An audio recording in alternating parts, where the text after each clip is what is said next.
Selamat datang di Rekap Manhwa kali ini. Dalam video ini, kita akan menelusuri jalan cerita manhwa yang penuh konflik dan kejutan. Tanpa berbasa-basi lagi, mari kita mulai saja alur ceritanya. Sebelum itu, jangan lupa klik tombol subscribe dan nyalakan notifikasinya serta jangan lupa like, share dan komen. Di sebuah atap gedung, Mina, seorang gadis muda, terlihat asyik mencatat sesuatu di layar ponselnya. Sebuah pertanyaan mengusik, apakah itu merupakan wasiat terakhir? Atau mungkin sebuah pesan perpisahan untuk seseorang? Keraguan sempat menyelinap dalam pikirannya, namun ia menguatkan tekadnya.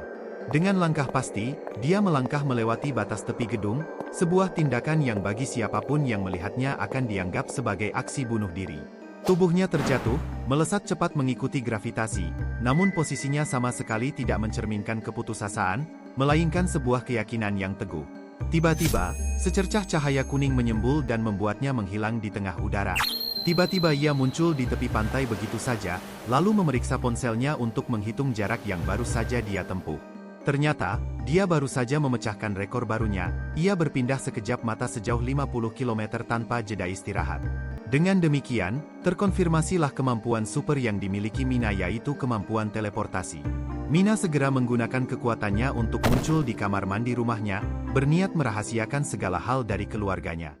Usai mandi, dia menyapa ibunya yang terheran-heran, tidak menyadari bahwa Mina sudah pulang. Sesaat kemudian, meja makan telah dipenuhi dengan berbagai masakan lezat. Aroma harumnya menggugah selera membuat Mina tidak tahan segera menyantap makanan tersebut. Mereka pun berbincang tentang peringatan meninggalnya sang ayah. Percakapan itu membawa Mina kembali ke ingatan masa lalu, saat ibunya histeris mendengar kabar ayahnya yang meninggal ditikam seseorang. Daripada tenggelam dalam kesedihan yang tak berujung, Mina memilih untuk fokus melanjutkan eksperimennya terhadap kekuatannya. Dia berteleportasi ke sana kemari, mencatat setiap detail, memperbaiki setiap kesalahan, dan perlahan-lahan menguak seluk-beluk kemampuannya. Teleportasinya memiliki jeda 1 detik sebelum dapat digunakan kembali, dan staminanya akan menurun setelah 24 kali penggunaan berturut-turut. Itulah batas kemampuannya untuk saat ini, namun ada 2 hal penting yang harus selalu diingat. Pertama adalah overlap, titik tuju yang berpotongan dengan suatu benda. Awalnya dia mengira itu akan berakibat fatal. Ternyata, tubuhnya hanya terpental kembali ke lokasi awal, meski disertai rasa sakit yang luar biasa. Hal kedua adalah kemampuannya untuk membawa objek lain bersamanya. Dalam satu percobaan, dia bahkan berhasil membawa uang 5 miliar rupiah. Tentu saja, uang itu segera dikembalikannya karena keserakahan hanya akan berakhir pada kehancuran. Kekuatannya sangat berguna dalam keseharian, memudahkannya pergi kemana saja tanpa memusingkan biaya transportasi. Namun, dia tetap tidak bisa menggunakannya secara sembarangan di depan umum. Tiba-tiba, sebuah mobil hitam melanggar lalu lintas dan hampir menyebabkan kecelakaan di jalan. Pemilik mobil, seorang gadis kaya raya, tampak acuh tak acuh. Bagi Mina, kekayaan adalah kekuatan super sejati yang membuatnya kebal hukum. Jika begitu, apa gunanya memiliki kekuatan super jika tidak bisa dimanfaatkan? Lagi pula, dia tidak bisa seenaknya berteleportasi di tempat umum, apalagi menggunakannya untuk merampok. Tak lama kemudian, bel istirahat berbunyi dan Mina memutuskan untuk pergi menggunakan kekuatannya. Dia menuju sebuah gudang terbengkalai untuk mencari privasi. Di sana, dia memejamkan mata, berkonsentrasi penuh untuk membayangkan tujuan teleportasinya.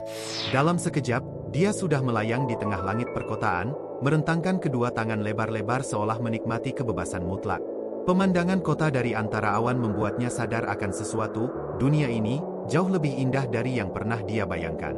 Setelah puas menikmati momen itu, dia berteleportasi kembali ke area sekolah. Kali ini, mendarat di dalam gedung olahraga, dan dia berharap tidak ada siswa lain yang menyaksikannya. Tiba-tiba, suara percakapan dari luar gedung menarik perhatiannya. Rasa penasaran menggerakkannya untuk mengintip dari celah pintu. Di sana, terlihat beberapa siswi sedang membuli seorang anak laki-laki dengan memakaikan lipstik di wajahnya dan mengabadikan aibnya menggunakan ponsel. Pelaku pembulian itu adalah siswi kaya raya yang dilihatnya di jalan tadi. Dunia yang tampak indah dari atas langit, ternyata menyimpan sampah-sampah seperti mereka di dalamnya. Anak lelaki itu hanya bisa terdiam, pasrah, air matanya menetes, mengukir kesaksian bisu atas segala ketidakadilan yang harus ia tanggung. Para pelakunya tampak menikmati kebahagiaan yang dibangun di atas penderitaan orang lain. Naluri pertama Mina adalah melarikan diri, menghindar dari masalah yang bisa membebaninya di kemudian hari. Sayangnya, keberadaannya telah terlihat oleh gadis berambut merah yang bernama Lua. Lua memerintahkannya untuk keluar dari persembunyiannya, menyamakannya dengan tikus yang pengecut. Mina ingin segera pergi, tetapi rasa takut akan ketahuan kekuatannya membuatnya ragu. Tanpa pilihan lain, dia pun keluar dengan langkah ragu dan pelan. Sebuah tamparan keras langsung mendarat di wajahnya, sebuah hukuman karena dianggap tidak sopan. Mina berusaha menahan diri, menelan segala perlakuan tidak adil itu dengan harapan semuanya cepat berakhir. Bukannya mereda, Lua justru semakin menjadi. Dia mulai menyentil soal ayah Mina yang seorang polisi. Mendengar ayahnya disebut, Mina mencoba memperingatkan Lua dengan serius, namun peringatan itu hanya dianggap sebagai sebuah tantangan bagi harga diri siswi kaya itu. Tamparan yang lebih keras menghantam Mina untuk kedua kalinya, membuat kacamatanya terpelanting. Tubuhnya terjatuh tak berdaya di atas tanah yang kotor. Lua bahkan menginjak-injaknya, sementara para pengikutnya dengan saksama mengabadikan setiap detik kekerasan itu untuk hiburan semata. Rekaman itu dibuat bukan sebagai bukti, melainkan sebagai tontonan. Mina masih berusaha mencoba menahan segalanya dengan sekuat tenaga. Lua kemudian melemparkan beberapa lembar uang ke arahnya, memperlakukannya layaknya pengemis yang patut dikasihani, sebagai kompensasi untuk kacamata yang rusak. Usai merendahkan, Lua berpaling untuk pergi sambil menyebut-nyebut kejadian tragis yang menimpa ayah Mina dulu. Dia menghina ayah yang dianggapnya tidak berguna itu, yang mati ditikam saat mencoba melerai perkelahian di sebuah bar. Penghinaan itu melampaui batas. Sebuah pembatas moral dalam diri Mina yang tidak boleh dilewati. Kesabaran yang kini telah digantikan oleh rasa dendam. Detik selanjutnya, ekspresi dominasi Lua berubah menjadi kebingungan murni ketika menyadari ia tengah berada di udara, di atas lautan lepas yang tak bertepi. Mereka mulai terjatuh. Teriakan ketakutan Lua memecah kesunyian yang hampa, sementara Mina menarik tubuhnya lebih cepat, menuju ke dalam dinginnya air. Padahal Mina sudah memperingatkannya. Kesombongan Lua sendirilah yang mencelakakannya. Dan sebelum Lua menyadarinya, Mina telah menghilang bagai bayangan, kembali ke tempat semula tanpa meninggalkan jejak. Meninggalkan Lua dalam kesendirian, menanggung karma atas perbuatannya. Teriakan minta tolong hanya disambut oleh debur ombak yang acuh. Dia terjatuh di tengah samudra tak dikenal, sebuah titik yang hilang dari peta siapapun. Seorang siswa baru menyadari ada kejanggalan, suara Lua tidak terdengar sama sekali. Ia menoleh untuk memeriksa situasi dan mendapati Lua sudah tidak ada. Untungnya Mina sudah kembali ke posisinya semula, tak meninggalkan kecurigaan. Siswa itu menoleh ke segala arah, mencari-cari pemimpin mereka yang hilang. Tentu saja Lua tidak bisa menjawab. Dia telah berada di sisi dunia yang berbeda, berjuang untuk mempertahankan dirinya sendiri. Ditambah ketidakmampuannya dalam berenang, tubuhnya hanya meronta-ronta, menguras tenaganya dengan sia-sia hingga perlahan mulai lemas. Mina bisa membayangkan penderitaan yang dialami Lua, ia tidak kuasa menahan senyum tipis, sebuah senyum kepuasan yang dingin dan penuh kemenangan. Seolah-olah dia baru saja membuang sebuah sampah ke tempat yang semestinya. Kembali ke masa kecil Mina. Terlihat ia dipenuhi oleh bercak-bercak merah yang mengotori wajah dan bajunya. Ia tanpa ragu menikam anjingnya sendiri berulang kali menggunakan pisau dapur sambil menangis terseduh. Itu adalah hukumannya. Perbuatan si anjing yang telah membunuh kelinci kesayangannya tanpa rasa bersalah. Kembali ke masa kini, kesadaran perlahan-lahan kembali, Mina disergap kepanikan atas tindakan yang baru saja dilakukannya terhadap teman kelasnya. Namun, dari ekspresi kebingungan para berandal itu, ia yakin dirinya masih aman dan belum tertangkap basah. Tapi ada satu hal yang luput dari perhatiannya. Siswa korban bullying yang bernama Yonhei, telah menyaksikan semuanya dari tadi, berdiri tak berdaya di sampingnya. Tiba-tiba, sebuah tamparan keras mendarat di wajah Yonhei dari salah satu berandal. Mereka kesal karena Yonhei tidak kunjung menjawab saat ditanya tentang keberadaan Lua. Seorang siswa lain mencoba meredam amarah si berandal, melarangnya membuat masalah lebih lanjut, dan lebih baik fokus untuk mencari Lua. Tetapi nasihat itu diabaikan.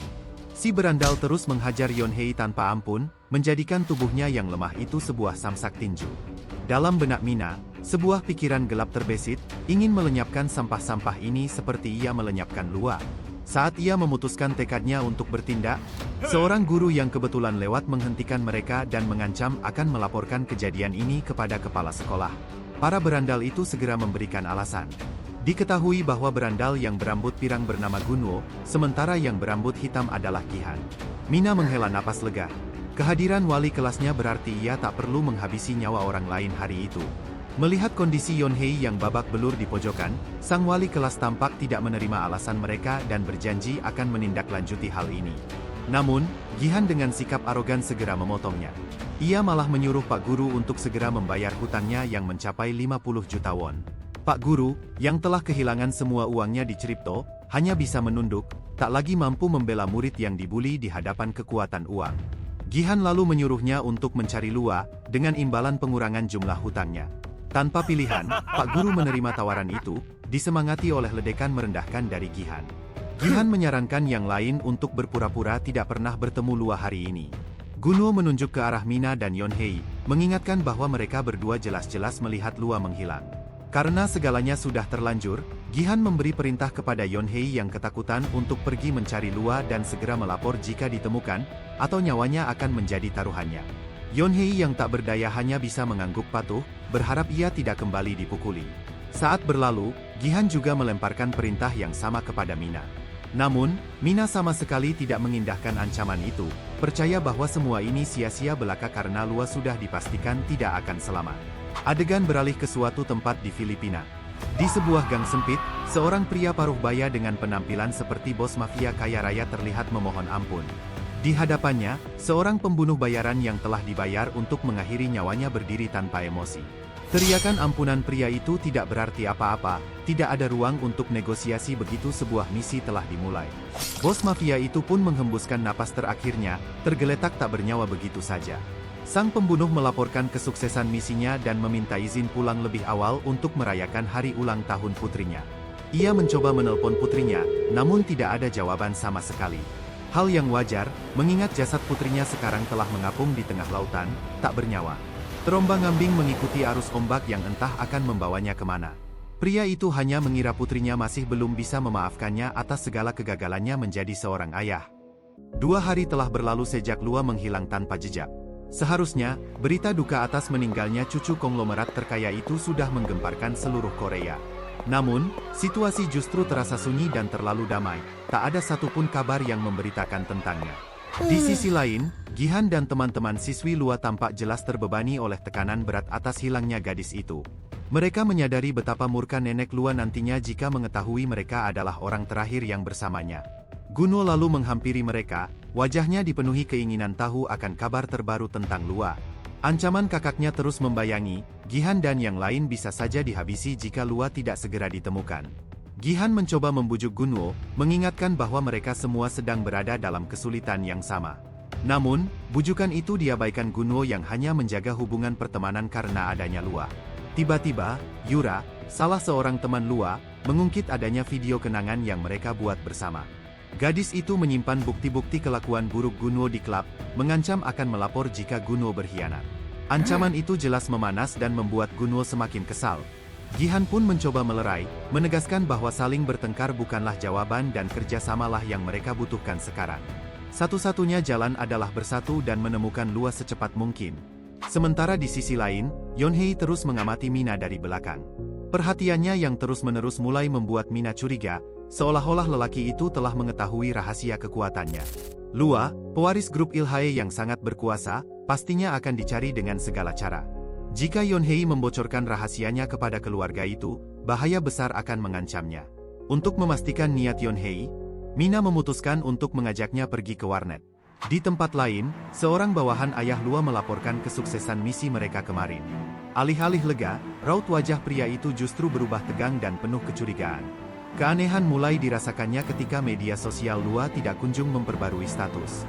Padahal, hari itu adalah hari ulang tahunnya, biasanya halamannya sudah dipenuhi unggahan kegiatan yang meriah. Instingnya sebagai pembunuh bayaran terlatih menyuruh rekannya segera berbelok kiri di persimpangan depan. Ia menyadari adanya beberapa mobil yang mengikuti mereka dari belakang dengan diam-diam. Rekan wanita pria itu segera mematuhi perintahnya, membanting setir dan mengarahkan mobil ke kiri dengan tajam. Menyadari mereka telah ketahuan, pemimpin regu pengejar segera memberikan komando untuk mengepung.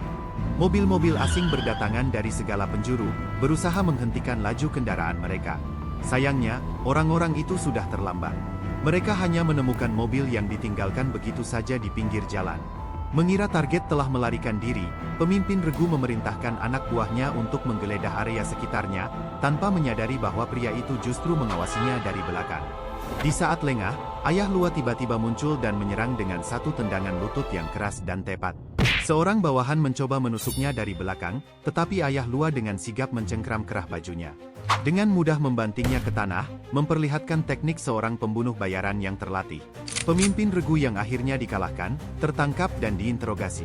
Ia mengaku dikirim oleh nenek Lua untuk mencarinya. Saat itulah, pria itu melaporkan kepada ayah Lua bahwa putrinya telah menghilang. Kabar itu bagaikan petir di siang bolong, membuatnya terdiam membeku. Firasat buruknya selama ini ternyata benar. Sesampainya di warnet, Mina segera mencari berita terkait kematian Lua, namun tidak menemukan apa-apa. Yonhei penasaran apakah Mina menuruti perintah Gihan untuk mencari Lua. Mina merasa terheran oleh kenaifan Yonhei yang begitu patuh seperti seorang budak. Namun Yonhei membantah, ia hanya tidak tega menjerat Mina lebih dalam ke dalam masalahnya. Mina curiga Yonhei mungkin tidak menyadari kekuatannya, dan untuk sesaat terbesit niat kejam untuk melenyapkannya guna melindungi diri. Untungnya, ia segera menyadari kekeliruannya. Melakukan hal itu akan membuatnya tidak berbeda dari seorang pembunuh berdarah dingin. Mina lalu mengajak Yonhei untuk pergi ke suatu tempat. Tapi Yonhei menolak, ia merasa tidak ada gunanya Mina berteman dengan seseorang seperti dirinya. Ia segera pergi, tidak ingin membebani Mina lebih lama. Tiba-tiba, sebuah pengumuman mendesak terdengar, memperingatkan para pengunjung untuk tidak keluar karena ada serangan acak oleh seorang kriminal yang mengamuk. Mina teringat Yonhei yang baru saja pergi. Ia pasti tidak mendengar pengumuman itu, dan sekarang mungkin sedang dalam bahaya. Di luar, seorang kriminal mengayunkan pisau ke segala arah, melukai beberapa orang yang berusaha menyelamatkan diri. Seorang wanita muda terjatuh setelah diserang. Kebetulan, Yonhei yang baru keluar, melihatnya dan berniat menolong. Yonhei memeriksa keadaan wanita itu, tanpa menyadari sang kriminal telah berada di belakangnya. Kriminal tanpa ragu menghujamkan pisaunya ke arah Yonhei secara tiba-tiba. Untung saja Mina tiba tepat pada waktunya untuk menyelamatkan Yonhei. Ia berteleportasi tepat di belakang sang kriminal, lalu menjatuhkan seluruh bobot tubuhnya melalui kaki yang menekan punggung pelaku. Kriminal itu terjungkal ke tanah, membuat tikamannya meleset dari sasaran. Pelaku itu tidak menyerah begitu saja. Dari posisinya yang terjatuh, ia memberontak dan menghujamkan pisau ke arah Mina dari samping. Hanya sepersekian detik sebelum mata pisau itu menyentuh kulit Mina. Mina refleks menggunakan kekuatan teleportasinya untuk membawa sang kriminal entah kemana. Banyak orang telah mengabadikan kejadian itu dengan ponsel mereka. Untungnya Mina memakai jaket yang menutupi identitasnya. Kerumunan warga, termasuk Yonhei, hanya bisa terdiam kebingungan. Mina dan kriminal itu menghilang begitu saja di depan mata mereka, bagai ditelan angin. Ternyata, Mina membawanya ke tengah kota, namun tidak muncul di daratan, melainkan melayang di ketinggian 100 meter di atas keramaian. Sang kriminal masih saja memberontak, mengayunkan pisaunya dengan liar ke arah Mina. Terjebak di udara, Mina tidak memiliki pilihan untuk menghindar. Ia terpaksa menangkis serangan itu dengan tangannya, meninggalkan sebuah goresan yang segera mengucurkan darah. Melihat coretan darah segar yang membasahi mata pisau itu, Mina kembali mengingat kenangan pahit tentang ayahnya, yang juga menghembuskan napas terakhir setelah terkena tikaman. Diliputi amarah dan dendam, Mina berniat memberikan hukuman terakhir.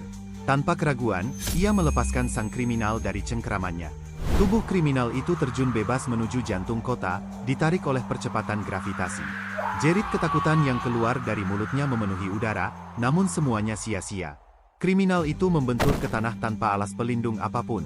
Bisa dipastikan bahwa insiden itu merenggut nyawanya sekaligus mengakhiri aksi brutalnya. Yonhei masih terpaku, mentalnya terpukul menyaksikan kejadian itu. Polisi mulai berdatangan dan membantunya untuk dievakuasi. Tak lama setelahnya, Mina muncul kembali, kali ini di atas sebuah mobil yang terparkir di pinggir jalan. Kondisi mentalnya jelas tidak baik-baik saja, ini adalah kali kedua ia merenggut nyawa manusia dengan tangannya sendiri. Namun, dugaan itu keliru. Tak ada penyesalan di hatinya, malah sebuah senyum puas yang merekah di wajahnya menunjukkan bahwa ia justru menikmatinya. Beberapa saat berlalu, para wartawan berkerumun di tempat kejadian untuk meliput berita. Beberapa anggota polisi terlihat masih berada di sana untuk mengamankan lokasi dan warga. Wanita yang diselamatkan Yonhei sebelumnya telah mendapatkan perawatan dari pihak berwajib. Selain trauma, ia tidak menderita luka fisik yang serius. Para polisi sibuk mengumpulkan bukti atas peristiwa yang terjadi, sementara beberapa warga dengan semangat menceritakan sesuai apa yang mereka saksikan. Bahkan, beberapa di antaranya dengan saksama menunjukkan rekaman tragedi itu dari ponsel mereka. Sementara di tempat lain, terlihat seseorang sedang menonton berita tersebut sambil asyik bermain golf. Orang itu adalah kakak laki-laki Gunwo. Sejak rumor tentang hilangnya Lua tersebar luas, aset investasi koin miliknya telah merosot drastis, hampir 98%. Ia menuntut penjelasan dari para berandalan sekolah adiknya. Para berandalan itu hanya bisa terdiam, diliputi ketakutan, mereka menyadari orang di depan adalah bos mafia yang terkenal kejam. Tiba-tiba, salah seorang pengawal menahan Gihan. Sang bos mafia itu tampak berniat untuk melampiaskan segala kekesalannya kepada Gihan. Ia meletakkan sebuah bola golf di telinga Gihan, memperlakukan cuping telinga malang itu sebagai penahan bola. Tanpa ragu sedikit pun, sang bos mafia mengayunkan tongkat golfnya, menghantam bola itu dengan kekuatan penuh. Sudah pasti pukulan itu mengenai telinga Gihan. Cairan merah segar segera mengucur dari bagian yang terluka. Gihan memohon untuk diberikan satu kesempatan. Ia berjanji akan mengembalikan semua kerugiannya. Gihan mengaku masih memegang kendali atas bisnis yang sebelumnya dijalankan Lua. Tertarik dengan penawaran itu, sang bos akhirnya memutuskan untuk mendengarkannya lebih lanjut. Sementara itu, Mina telah berdiri di tepi tempat kejadian perkara yang telah ditutupi garis polisi. Sayangnya, ia meninggalkan tasnya di dalam warnet. Tiba-tiba, Yonhei menghampiri dan menyerahkan tas itu padanya. Rupanya, ia sempat mengambil tas Mina sebelum warnet itu ditutup. Mina mengucapkan terima kasih, meski di dalam hati masih menganggap Yonhei sebagai pribadi yang menyedihkan. Saat Mina hendak berpamitan dan pergi, Yonhei tiba-tiba mengajukan sebuah pertanyaan. Sebuah pertanyaan yang seharusnya tidak ia lontarkan. Berpindah ke sebuah pantai. Cuaca tampak cerah, beberapa anak terlihat asyik bermain pasir. Tiba-tiba, suasana tenang itu pecah oleh kepanikan ketika mata mereka melihat sesuatu yang tidak seharusnya disaksikan oleh anak-anak seusia mereka. Sebuah jasad seorang siswi wanita tergeletak, yang tidak lain tidak bukan adalah jasad Lua. Yonhei kembali mempertanyakan peristiwa ketika Mina menyelamatkannya, hatinya dipenuhi rasa penasaran yang mengusik pikirannya.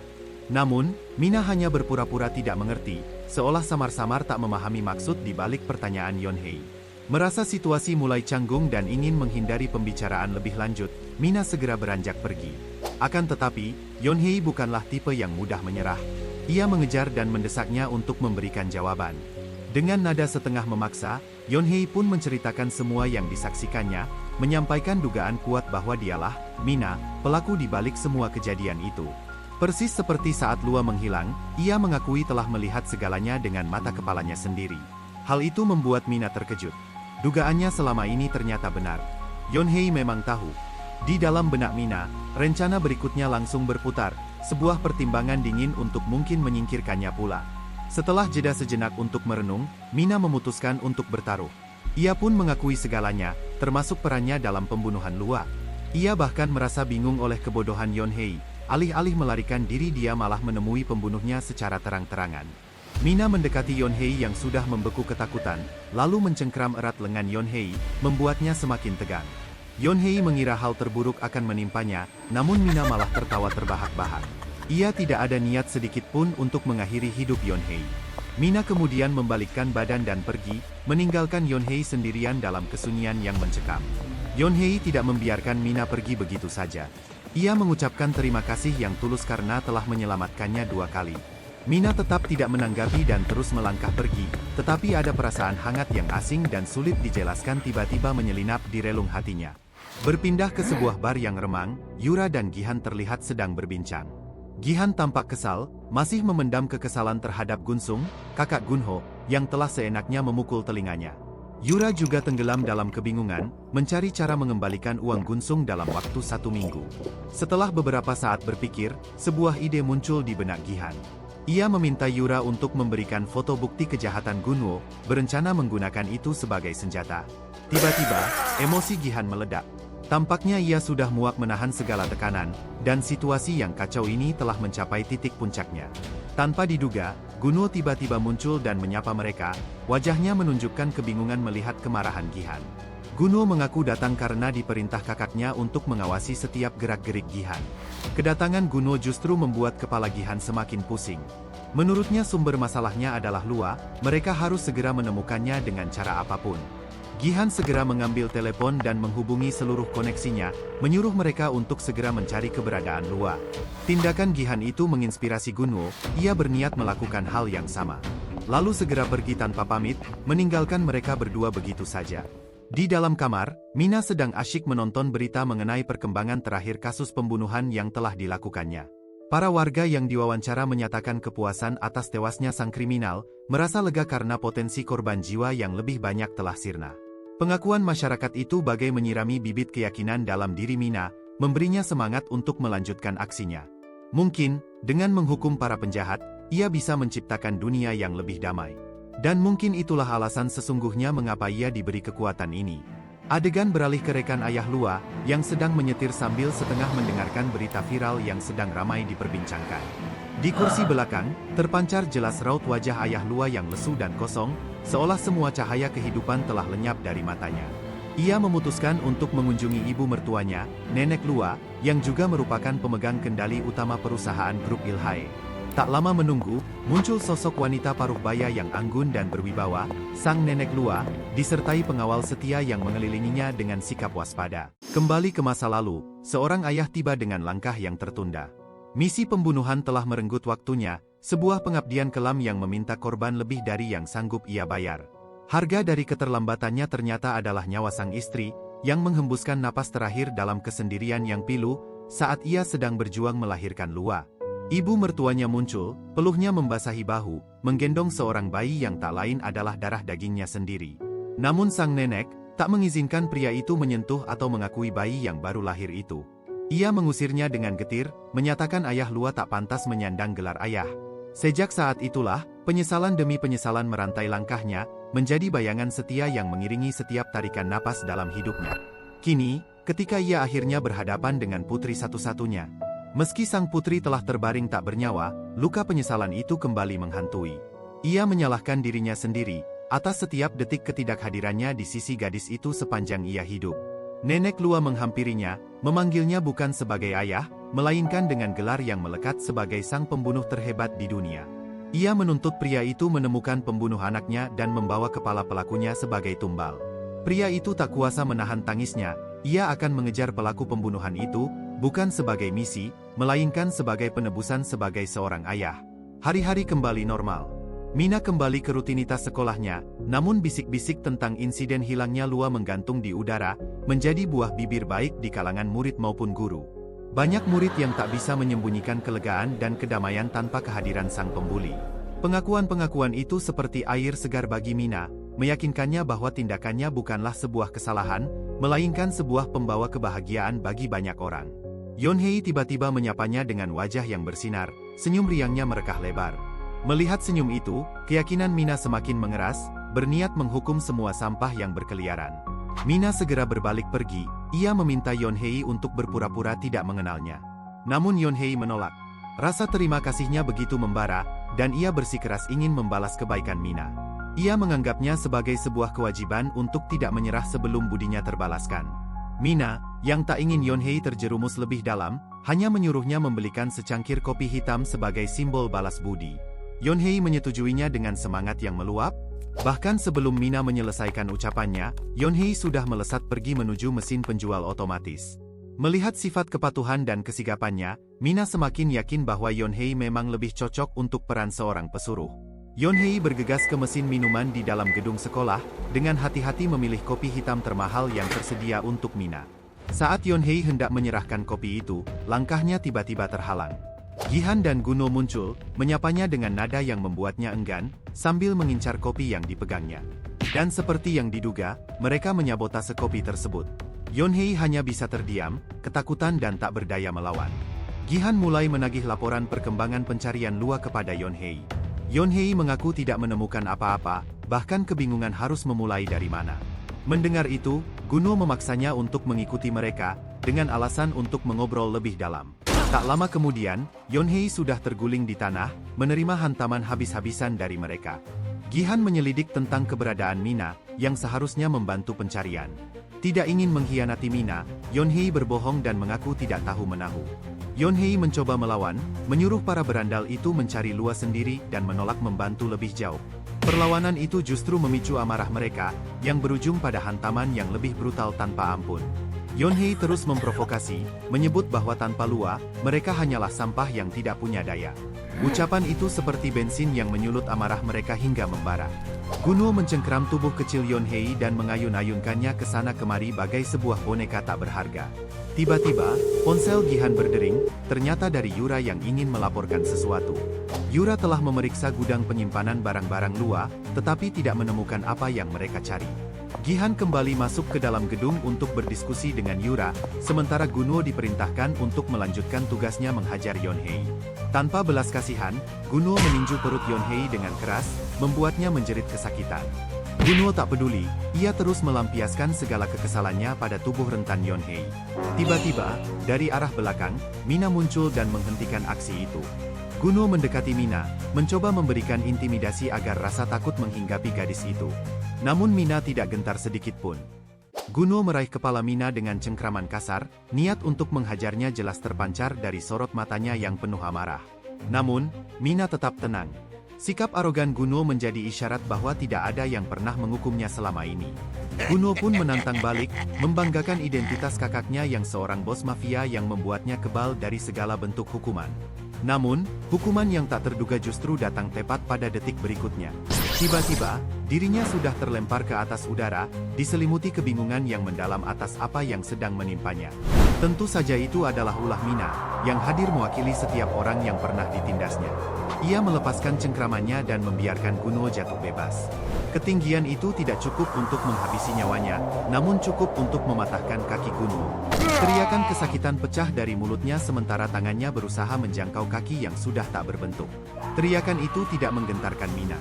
Ia muncul dan menginjak kembali kaki yang patah itu, menyebabkan rasa sakit ekstrim yang hampir melenyapkan kesadarannya. Mina kemudian memberikannya sebuah kesempatan lain, sebuah pintu untuk memperbaiki kesalahan dan memulai lembaran hidup yang baru. Alih-alih penyesalan, yang keluar dari mulut Gunuo justru cacian dan hinaan, diikuti sumpah serapah untuk membunuh Mina dengan menerjang dan berusaha menangkapnya. Mengira Gunuo masih belum belajar, Mina memutuskan untuk memberikan hukuman berikutnya yang lebih keras. Kemampuan teleportasinya digunakan sekali lagi untuk menjatuhkan Gunuo dari ketinggian 10 meter. Membuat Gunuo tersungkur dengan luka parah, cairan merah mengalir dari sudut bibirnya. Kali ini, Mina berharap hukuman itu mampu menjernihkan pikirannya. Disergap rasa sakit yang amat sangat, Gunuo akhirnya meminta maaf dan mengakui segala kesalahannya.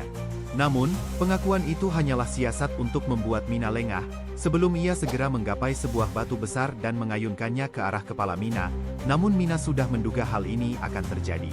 Ia berhasil menghindar dengan mudah. 3 kali sudah ia memberi kesempatan, dan 3 kali pula itu disia-siakan. Hukuman final akhirnya dijatuhkan, ia memeluk tubuh Gunuo, berteleportasi ke ketinggian yang tak masuk akal, dan mengucapkan selamat tinggal untuk terakhir kalinya. Di sisi lain, Gihan tampak asyik tenggelam dalam diskusi mengenai rencana selanjutnya bersama Yura. Setelah urusannya selesai, ia kembali keluar gedung untuk mencari Gunuo. Namun, Gunuo tak ditemui dimanapun, hanya Yonhei yang tergeletak tak berdaya di sana. Tiba-tiba, tubuh Gunuo jatuh dari langit, menghantam lantai semen tepat di hadapan Gihan. Kepalanya pecah, memercikkan cairan merah ke segala arah, membungkam kedua siswa itu dalam kesadaran akan tragedi mengerikan yang baru saja mereka saksikan.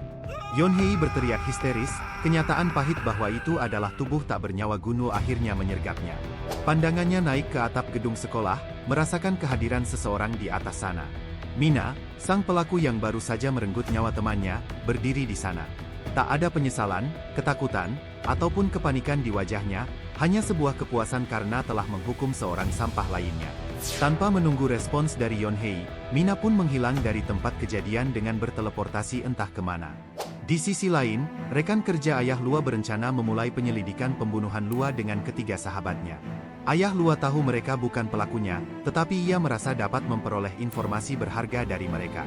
Melihat ketajaman pikiran dan dedikasi sang senior, rekan wanita merasa terpesona. Benih-benih cinta mulai tumbuh, ia bertekad memanfaatkan kesempatan ini untuk mendekatinya. Ia berniat untuk memecahkan kasus putri seniornya dengan segenap kemampuan, berharap dapat merebut hati sang ayah yang berduka. Sesampainya di sekolah, mereka disambut oleh pemandangan banyaknya polisi dan mobil ambulans yang terparkir di depan gerbang. Ayah Lua berusaha mencari informasi dengan bertanya kepada seorang siswi yang kebetulan lewat. Kebetulan siswi itu adalah Mina, yang hanya menjawab singkat bahwa ada yang mati karena terjatuh. Mereka saling bertatapan untuk beberapa saat, sebuah sensasi aneh dan sulit dijelaskan mengambang di antara kedua mata yang saling mengunci. Tidak ingin terlibat lebih jauh, Mina segera pergi, meninggalkan segala kerumitan yang mulai menyelimutinya. Ayah Lua yang bernama Suhyun, hanya menatap kepergian Mina. Ia melihat sosok putri kesayangannya yang seharusnya sedang menapaki usia yang sama, membuat rindu di dadanya terasa semakin perih. Setibanya di ruang kepala sekolah, mereka menemui kepala sekolah, berniat ingin mencari informasi mengenai Lua. Mengetahui identitas mereka yang mewakili perusahaan grup Ilhae, kepala sekolah memperkenalkan diri dengan sangat sopan. Begitu juga dengan wali kelas Lua. Sebuah foto teman-teman Lua kemudian dikeluarkan, disertai permohonan izin untuk dapat bertemu dengan mereka secara langsung. Kepala sekolah dan wali kelas terkejut. Salah satu nama yang disebutkan ternyata telah ditemukan tewas di atap sekolah pada hari yang sama. Suhyun menghampiri wali kelas Lua, memintanya untuk menceritakan kehidupan sekolah putrinya. Perawakan Suhyun yang tegap dan tinggi menghadirkan aura intimidasi yang kuat, membuat sang wali kelas gemetar ketakutan. Sementara itu, di dalam gudang milik Lua, Yura terlihat mondar-mandir dalam kegelisahan, berusaha menghubungi Gihan melalui teleponnya. Setiap deringan yang tidak diangkat semakin mengikis keberaniannya, meninggalkannya sendirian dengan rasa takut yang kian menjadi-jadi. Tiba-tiba, Gihan membuka pintu dengan terburu-buru. Keringat membasahi sekujur tubuhnya disertai wajah pucat pasi dan napas yang tersengal-sengal. Yura segera berlari menghampirinya, menanyakan keadaannya yang payah itu serta keberadaan Gunwo yang tak kunjung terlihat. Dalam ketakutan yang mendalam, Gihan mulai menceritakan semua tragedi mengerikan yang baru saja dialami Gunwo. Yura menolak untuk percaya, menganggap mustahil ada orang yang jatuh dari langit begitu saja. Penolakan itu justru membuat Gihan semakin kesal, karena ia sendiri telah menyaksikan peristiwa itu dengan mata kepalanya. Gihan merasakan firasat buruk. Kakak Gunwo pasti akan mengamuk tak terkendali bila mengetahui adiknya tewas. Ia memutuskan untuk mengambil barang peninggalan Lua dan segera melarikan diri dari tempat itu. Sayangnya, mereka kalah cepat. Kakak Gunwo beserta para pengawalnya telah tiba di depan gudang tersebut. Gihan tidak percaya mereka dapat menemukan tempat persembunyiannya dengan begitu cepat.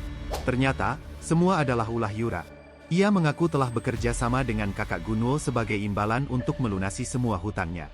Pengkhianatan itu membuat amarah Gihan meledak, ingin sekali ia memberi pelajaran kepada Yura. Namun, sebelum sempat bergerak, ia telah lebih dulu diringkus dan kepalanya dihantamkan ke tanah dengan keras. Kedatangan mereka bertujuan untuk menagih janji Gihan, yang sama sekali tidak memiliki cara untuk melunasi hutangnya. Salah seorang bawahan kemudian menemukan barang yang mereka cari-cari selama ini. Sebuah tas besar berisi bubuk putih dengan nilai yang mencapai 5 miliar won. Merasa ditipu, kakak Gunwo menuntut penjelasan dari Gihan atas alasan barang tersebut tidak segera diserahkan kepadanya. Sebelum Gihan sempat memberikan jawaban, sebuah dering telepon berbunyi dari saku celana kakak Gunwo. Telepon itu berasal dari seorang detektif yang mengabarkan berita kematian adiknya. Kabar itu membuatnya terdiam membeku, tidak percaya bahwa adiknya yang masih tampak perkasa kemarin, kini telah tiada.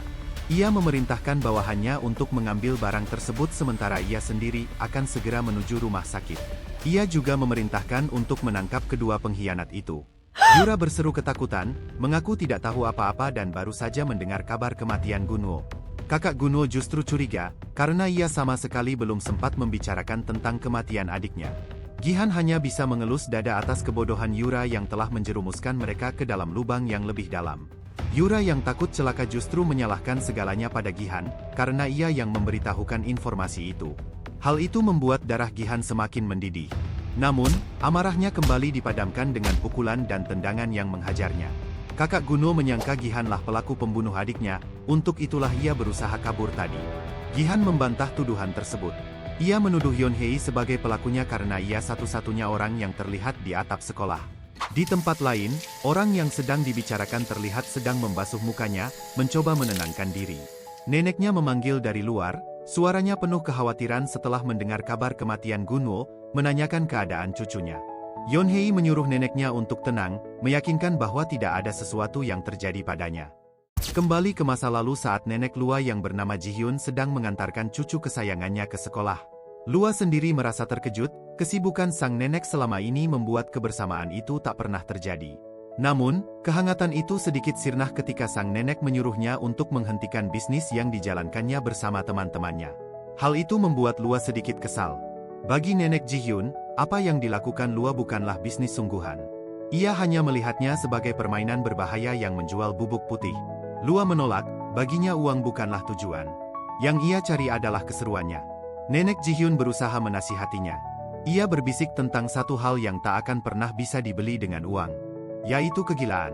Kenangan pahit tentang ibu Lua yang memberontak dan pergi meninggalkannya demi mengikuti cinta kepada ayah Lua pun menghantuinya.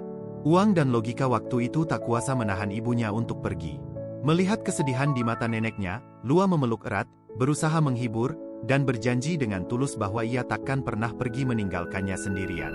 Kini, janji manis itu telah berubah menjadi kenangan pahit yang menyayat hati, karena pada kenyataannya, Lua telah pergi meninggalkannya untuk selamanya. Tiba-tiba, Suhyun muncul menemui ibu mertuanya itu, wajahnya dipenuhi bayang-bayang duka yang dalam. Di dalam mobil, ia bercerita tentang penemuannya, meyakini bahwa pembunuh anaknya pastilah bukan murid SMA biasa. Namun hatinya remuk mengetahui kenyataan bahwa Lua sering berbuat kasar dan terlibat dalam bisnis ilegal. Ji-hyun tidak setuju. Menurutnya Lua adalah seseorang yang menguasai segalanya. Emosi Suhyun meledak, ia menyerang ibu mertuanya sendiri. Ia curiga sifat busuk neneknya yang menjadi penyebab kehancuran Lua. Ji-hyun tidak bergeming. Ia mengingatkan Suhyun. Lua adalah cucunya, bukan anaknya, menyiratkan bahwa Suhyun tak memiliki hak untuk marah. Perkataan itu membuat Suhyun kembali tenang, rasa tak berdaya menyergapnya. Ia menyadari kegagalannya sendiri sebagai seorang ayah. Ji-hyun mengambil alih, ia berjanji akan menyediakan segala sumber daya yang Suhyun butuhkan untuk memburu pelaku pembunuh cucunya. Janji itu justru membuat Suhyun dilema. Di satu sisi ia ingin balas dendam, di sisi lain ia mengakui putrinya telah melakukan dosa-dosa besar. Keesokan paginya, nenek Yeonhei berusaha menahan Yeonhei untuk tidak pergi sekolah, kekhawatirannya memuncak karena sang pembunuh teman kelasnya masih berkeliaran. Namun, Yeonhei berhasil menenangkannya, lalu berpamitan dan pergi, meninggalkan sang nenek dalam kecemasan yang mendalam. Yeonhei menarik napas lega, meyakinkan seorang nenek sungguh bukanlah tugas yang mudah. Tiba-tiba, Mina muncul dari belakangnya bagai hantu yang menyelinap, membuat Yeonhei kaget setengah mati. Hanya dengan melihat wajah Mina, ingatannya langsung melayang kepada tragedi Gunwo yang terjadi kemarin. Kenangan itu begitu mencekam, membuat perutnya mual dan akhirnya memuntahkan isinya di pinggir jalan. Yeonhei masih sulit mempercayai kenyataan bahwa Gunwo benar-benar telah tewas. Mina membenarkannya dengan senyum bangga, bahkan merasa itu adalah kabar baik karena berarti Yeonhei tak akan disakiti lagi. Mina kemudian berlalu, dengan keyakinan bahwa dengan hilangnya Lua dan Gunwo, geng mereka pasti akan segera berakhir. Yeonhei merasa alasan membunuh seseorang hanya karena itu terasa begitu kejam. Mina menyetujuinya, namun ia sendiri telah memberi 3 kesempatan namun semuanya sia-sia. Ia pun teringat pada ayahnya yang meninggal karena ulah orang-orang seperti Gunwo, dan betapa dunia seringkali membiarkan orang seperti mereka bebas tanpa hukuman. Sementara itu, dari balik jendela, Suhyun memandang luasnya kota yang dipenuhi penduduk. Ia yakin salah satu dari mereka adalah pembunuh anaknya. Dengan tekad membara, ia berjanji dalam hati akan menemukan sang pelaku. Begitu juga dengan Mina yang berjanji untuk membereskan semua sampah seperti mereka dan membunuhnya sampai tuntas. Sejak kematian Gunwo dan Lua, atmosfer sekolah berubah drastis. Para murid yang dulu diliputi kegelisahan, kini tampak lebih bebas dan bahagia. Sementara itu, Mina, sang dalang dari semua kejadian itu, hanya duduk santai di balik keriangan itu. Matanya menyapu layar ponselnya, mengamati berita yang disiarkan di media. Tak lama kemudian, Yeonhei menghampirinya. Rasa penasaran mendorongnya untuk mencari tahu apa yang sedang dilakukan oleh Mina. Ternyata, Mina menyimak berita tentang seorang kriminal yang lolos dari jerat hukum, tanpa menerima hukuman yang setimpal atas kejahatannya.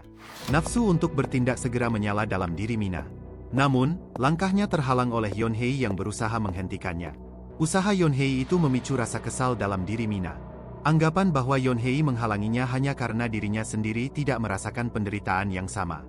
Yeonhei berusaha meluruskan kesalahpahaman itu. Ia membisikkan peringatan bahwa sepandai-pandainya tupai melompat, akhirnya akan jatuh juga. Suatu saat ia juga akan tertangkap jika terus membunuh. Mina sama sekali tidak menanggapi. Ia hanya berpaling dan beranjak masuk ke dalam toilet wanita, meninggalkan Yeonhei sendirian. Yeonhei hanya bisa berdiri di tempat, menyesali kegagalannya untuk melarang Mina. Namun, beberapa detik kemudian, Mina sudah kembali berada di hadapannya. Untuk sejenak, Yeonhei mengira Mina telah membatalkan niatnya. Kenyataan berkata lain. Tanpa perlu waktu lama, Mina telah menyelesaikan urusannya dengan sang kriminal dengan sangat cepat dan efisien. Insiden kematian sang kriminal langsung membanjiri berita lokal. Mayatnya ditemukan tergeletak di tanah, diduga jatuh dari puncak sebuah gedung. Para siswa berasumsi bahwa itu adalah aksi bunuh diri yang dipicu rasa bersalah yang mendalam. Kecuali Yeonhei. Ia tahu persis apa yang sebenarnya terjadi. Semua tanda mengarah pada satu orang, Mina. Namun, Mina menyangkal dengan senyum licik yang samar, berkilah bahwa ia hanya pergi ke toilet. Adegan beralih ke sebuah rumah sakit besar yang ternama di jantung kota. Di dalamnya, Soo-hyun terlihat sedang berbincang serius dengan seorang ahli forensik mengenai penyebab kematian Gunwo.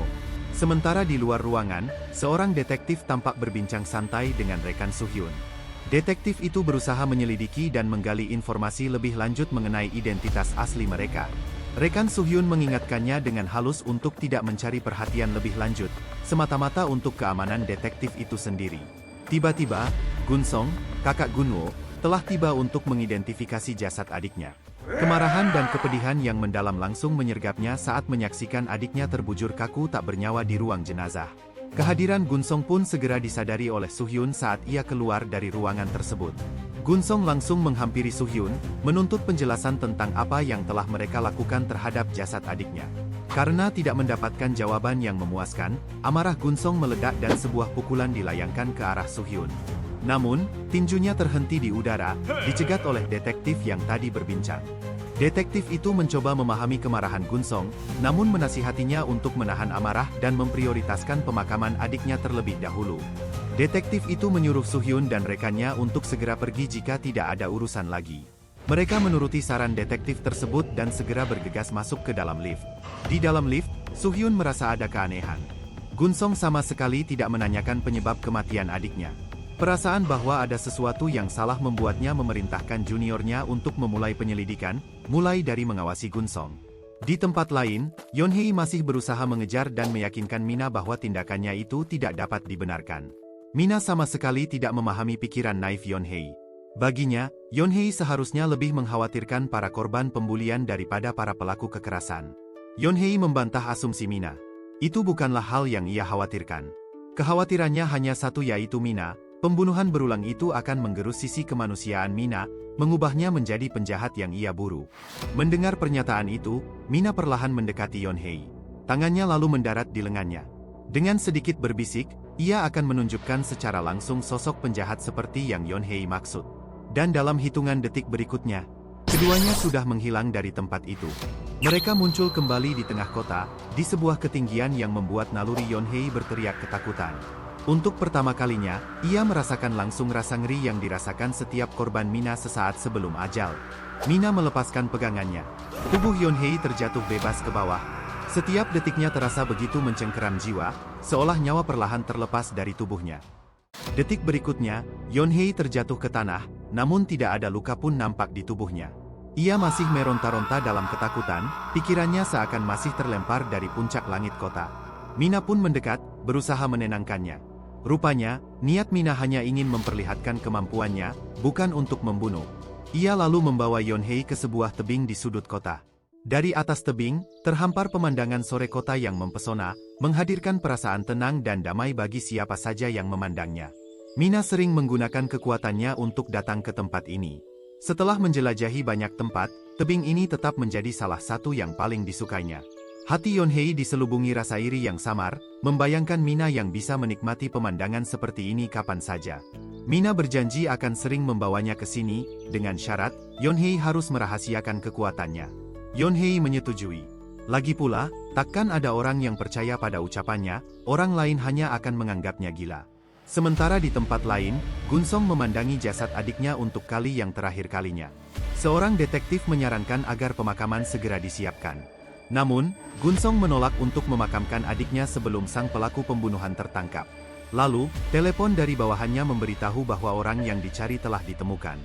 Gunsong segera bergegas pergi untuk menangkap sang tersangka, sementara detektif itu mencoba mencegahnya agar tidak gegabah karena bukti belum cukup kuat. Gunsong tidak terima dengan kesimpulan kematian adiknya karena kecelakaan. Ia memperingatkan detektif itu untuk pura-pura tidak tahu bila tidak ingin terkena imbasnya. Akhirnya, Gunsong bersama anak buahnya berangkat, niat balas dendam membara di dalam hati. Sementara di luar rumah sakit, Soo-hyun dan rekannya mengawasi setiap gerak-gerik Gunsong melalui teropong kecil. Rekannya menjelaskan hubungan bisnis antara Lua dan Gunsong, dan bagaimana Gunsong terkena dampak besar sejak kehilangan Lua.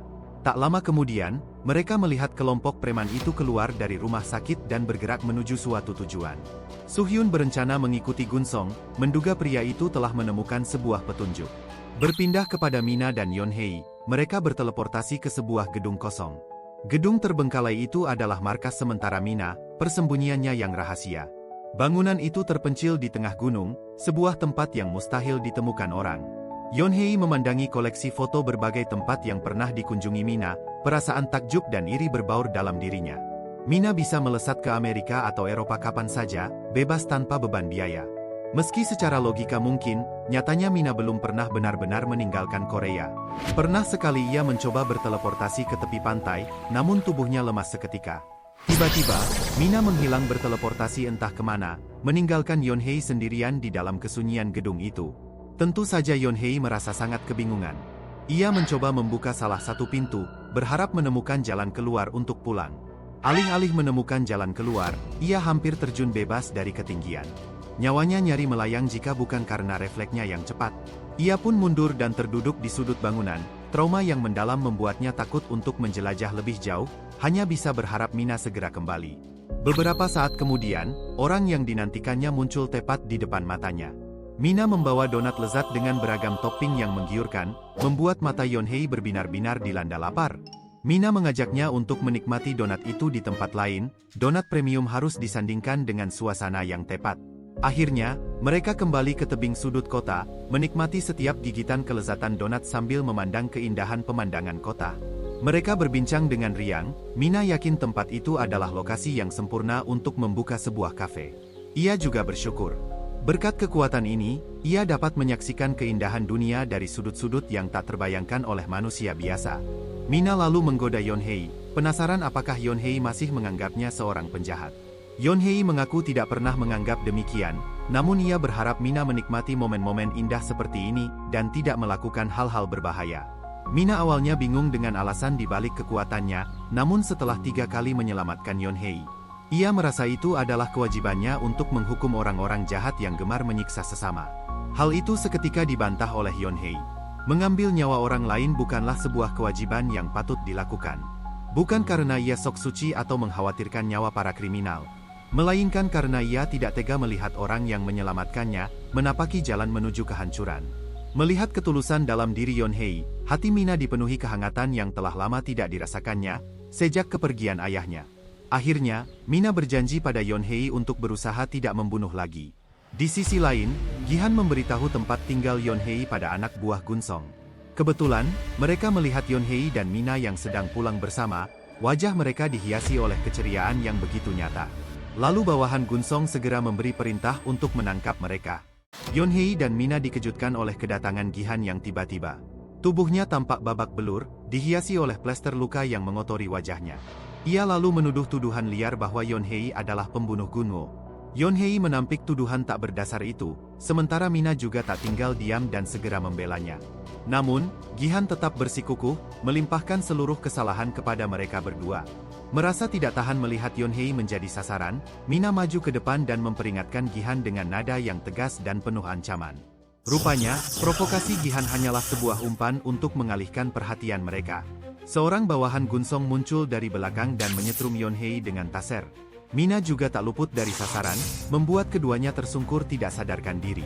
Mereka dimasukkan ke dalam sebuah mobil dan dibawa ke dalam sebuah gedung yang telah lama terbengkalai. Gunsong memerintahkan bawahannya untuk berjaga ketat di depan gedung, memastikan tidak ada yang bisa memasuki atau meninggalkan tempat itu.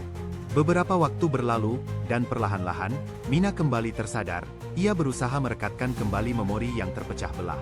Ia menyadari matanya tertutup rapat, mulutnya terkunci, tidak menyisakan celah untuk melihat atau bersuara. Pikirannya langsung melayang kepada Yeonhei, bertanya-tanya dalam gelap apa yang telah terjadi pada sahabatnya. Yeonhei sendiri telah diseret dan dibaringkan di hadapan Gunsong, masih terlelap dalam dunia bawah sadar. Gunsong memandangi tubuh lemah Yeonhei dengan curiga, sulit mempercayai anak ini mampu mengakhiri nyawa adiknya. Gihan, yang sudah dilanda kepanikan, bersikeras menyalahkan Yeonhei karena ia satu-satunya orang yang berada di atap bersama Gunwo. Klaim itu membuat darah Mina mendidih. Ini adalah situasi berbahaya di mana Yonhei akan dihabisi tanpa ampun. Gunsong mengangkat tubuh Yonhei bagai sebuah samsak tinju, mendesaknya untuk menceritakan kebenaran yang terjadi. Namun, Yonhei memilih diam membisu. Sampai mati pun, ia takkan mengkhianati Mina. Kebisuan Yonhei justru memicu amarah Gunsong, yang kemudian menghajarnya tanpa belas kasihan. Mina merasa frustasi mendengar sahabat satu-satunya sekarat, ia tidak bisa menggunakan kekuatannya selama ada penutup mata. Sementara itu, Yonhei terus menerima pukulan demi pukulan, menjadi sasaran pelampiasan Gunsong. Pukulan keras terus menghujam wajahnya, namun Yonhei tetap bertahan dalam kesunyiannya. Setelah puas menghajar Yonhei hingga tak sadarkan diri, perhatian Gunsong beralih. Ia memerintahkan bawahannya untuk melepas penutup mata Mina. Hal pertama yang disaksikan Mina adalah nasib tragis sahabatnya, tergeletak tak berdaya di atas lantai kotor. Pemandangan itu memicu sebuah emosi yang selama ini berusia ia pendam. Ia memohon maaf kepada Yonhei, menyesal tidak menghabisi semua orang yang ada di atap saat itu. Gunsong akhirnya tersadar, Minalah pelaku sebenarnya yang menghabisi nyawa adiknya. Dengan amarah yang memuncak, Gunsong melecutkan tinju besarnya ke arah Mina. Namun, Mina tak bergeming. Penutup matanya telah terbuka, dan kini ia bisa menggunakan kekuatannya dengan bebas. Ia dengan sengaja menggunakan teknik overlap, berteleportasi tepat menembus tubuh Gunsong. Sebuah kejadian yang membuat Gihan dan semua bawahan yang hadir terperangah dalam keheranan. Gunsong sendiri hanya bisa memandangi tubuh Mina yang masih terikat kursi itu telah menembus tubuhnya sendiri. Efek dari overlap melontarkan tubuh Gunsong terpental disertai teriakan kesakitan yang ekstrim, sementara Mina sendiri juga terpelanting ke belakang. Namun berkat hal itu, Mina dapat terbebas dari kekangan tali yang mengikatnya. Sementara itu, di lantai bawah gedung, beberapa bawahan Gunsong mendengar suara gemuruh mirip ledakan. Belum sempat mereka memeriksa apa yang terjadi, Suhyun telah tiba. Didampingi oleh rekannya yang setia, ia membawa serta hadiah kecil, seorang bawahan Gunsong lainnya yang telah tak sadarkan diri di tangannya. Tanpa basa-basi, Hyun Sung menanyakan keberadaan Gunsong kepada para bawahan itu. Para bawahan Gunsong sudah pasti takkan membiarkan Suhyung mendekati bos mereka. Mereka segera mengepungnya, berniat untuk mengalahkannya. Rekan Suhyung tiba-tiba menawarkan diri untuk membereskan para kaki tangan itu sambil berusaha mengorek informasi dari mereka. Dengan wajah imut dan ekspresi yang dibuat menggemaskan, ia mencoba menggoda para preman itu agar mau memberikan informasi dengan sukarela. Sayangnya, salah satu preman bersikap sombong, memandang remeh gadis imut yang berdiri di hadapannya. Detik berikutnya, sebuah pisau melesat cepat, tak sempat disadari oleh preman yang angkuh itu. Bilah baja itu menancap dalam lidahi preman gendut di sebelahnya, menghabiskan nyawanya sebelum ia sempat bereaksi. Seperti kata pepatah, satu lemparan satu nyawa melayang, seakan diciptakan khusus untuk menggambarkan wanita itu. Preman-preman yang lain tak tinggal diam, mereka serempak menyerang untuk membalaskan dendam temannya. Namun, sia-sia belaka. Wanita itu menangkis serangan mereka dengan begitu mudah. Lengannya berputar lincah, melumpuhkan dan merampas pisau dari genggaman seorang preman. Dalam sekejap, pisau itu sudah kembali menusuk, kali ini tepat di dada pemiliknya, memaksanya menjerit kesakitan. Ia menodongkan pisau itu ke mulut preman tersebut, memerintahkannya untuk memberitahu lokasi bosnya. Namun, sebelum ada jawaban, seorang bawahan Gunsong lainnya terjatuh bebas dari lantai atas. Pria itu menghantam tanah tanpa bisa melakukan perlawanan, nyawanya melayang seketika. Beruntung, Suhyung berhasil menarik rekan wanitanya tepat sebelum tragedi itu terjadi. Suhyun dan rekannya hanya bisa saling memandang dalam kebingungan, tak memahami apa yang sedang terjadi. Suhyun menengadah ke atas, instingnya merasakan ada sesuatu yang tidak beres. Dan benar, beberapa orang terlihat jatuh bersamaan dari lantai atas. Nyawa-nyawa itu punah begitu saja, tanpa perlawanan. Sementara di lantai atas, Mina terlihat kelelahan luar biasa, tenaganya terkuras habis oleh penggunaan kekuatannya yang beruntun. Masih banyak orang yang tersisa, berusaha mengepungnya. Kekuatan misterius yang membuat rekan-rekan mereka menghilang seketika membuat para preman itu ragu dan takut untuk mendekati Mina. Mina memanfaatkan keraguan mereka. Ia berteleportasi ke belakang seorang pria botak. Pada detik berikutnya, pria botak itu sudah terlempar ke udara dan terjatuh bebas ke bawah. Rasa sakit yang menusuk kepala pun melanda Mina, imbas dari penggunaan kekuatannya yang sudah melampaui batas. Ditambah lagi, kondisi Yonhei yang semakin parah. Napasnya melemah dan darah yang terbuang sudah terlalu banyak. Dengan sisa tenaga, Mina merangkak mendekati tubuh Yonhei yang tak berdaya, berniat melarikan diri dan membawanya ke rumah sakit. Sayangnya, ia tidak menyadari bahwa Gunsong telah siuman dan sedang bersiap menyergapnya dari belakang. Sebuah pukulan keras menghantam kepala Mina, membuatnya terpelanting kesakitan. Pukulan itu menyebabkan dirinya mengalami geger otak. Akibatnya, seluruh tubuhnya lumpuh, tak bisa digerakkan sama sekali. Gunsong mengambil tongkat baseball kebanggaannya, siap menghabisi Mina untuk membalaskan dendam adiknya. Tongkat baseball diayunkan dengan keras ke arah Mina yang tak bisa lagi menghindar. Keputusasaan mulai menyelimutinya. Tiba-tiba, Yonhei datang dengan sisa kekuatan terakhirnya untuk menahan pukulan itu. Pukulan brutal itu membuat kepala Yonhei bocor, menjerumuskannya ke dalam kondisi yang benar-benar kritis. Ia menyampaikan kata-kata terakhirnya, mendesak Mina untuk segera pergi dari sana. Air mata Mina berderai, rasa sedih dan frustrasi menyelimutinya, namun ia sama sekali tak berdaya. Akhirnya, ia memaksakan diri untuk berteleportasi, menghilang dari tempat itu dan meninggalkan Yonhei yang tergeletak tak bernyawa. Namun, alih-alih melarikan diri, Mina justru berniat menggunakan sisa kekuatannya untuk melawan Gunsong. Gunsong yang memiliki insting bertarung tajam langsung mengayunkan tongkat basebalnya secara membabi buta untuk melindungi diri. Gerakannya berhasil membuat Mina lengah, dan sebuah tinju keras mendarat tepat di ulu hatinya. Serangan itu menyebabkan Mina mengalami luka dalam yang parah, terlebih tubuhnya hanyalah tubuh gadis SMA biasa yang rapuh. Gunsong bertanya kepada bawahannya tentang kekuatan aneh yang digunakan Mina, tapi mereka semua hanya bisa menggeleng kebingungan. Gunsong pun tak peduli lagi. Ia hanya ingin mengakhiri riwayat Mina dengan pukulan terakhir. Kali ini, Mina benar-benar pasrah, tak tersisa lagi tenaga untuk melawan atau melarikan diri. Tiba-tiba, dari arah belakang, sebuah tendangan keras menghempaskan tubuh besar Gunsong. Ternyata Suhyun berhasil menyusul tepat pada waktunya. Suhyun segera memeriksa kondisi Mina yang tersungkur lemah. Mata Mina terbuka setengah, menatap kosong dengan ekspresi sekarat yang menyayat hati. Ekspresi itu mengingatkannya pada Lua yang terbaring tak bernyawa di ruang jasad. Melihat Suhyun lengah, Gunsong menyergap dari belakang dan melayangkan tinju besarnya ke arah kepala Suhyun. Sayangnya, Gunsong menghadapi lawan yang salah. Suhyun menghindar hanya dengan sedikit memiringkan kepala, lalu menangkap lengan Gunsong. Dengan meminjam tenaga dari bahunya, Suhyun membanting Gunsong ke tanah dengan mudah. Gerakan mulus itu membuktikan kehebatannya sebagai pembunuh bayaran terbaik di Korea. Namun, serangan itu belum cukup untuk melumpuhkan Gunsong. Ia bangkit untuk melanjutkan pertarungan. Mengingat kekejaman Gunsong terhadap anak-anak, Suhyun memutuskan untuk tidak menahan diri dan berniat menghajarnya habis-habisan.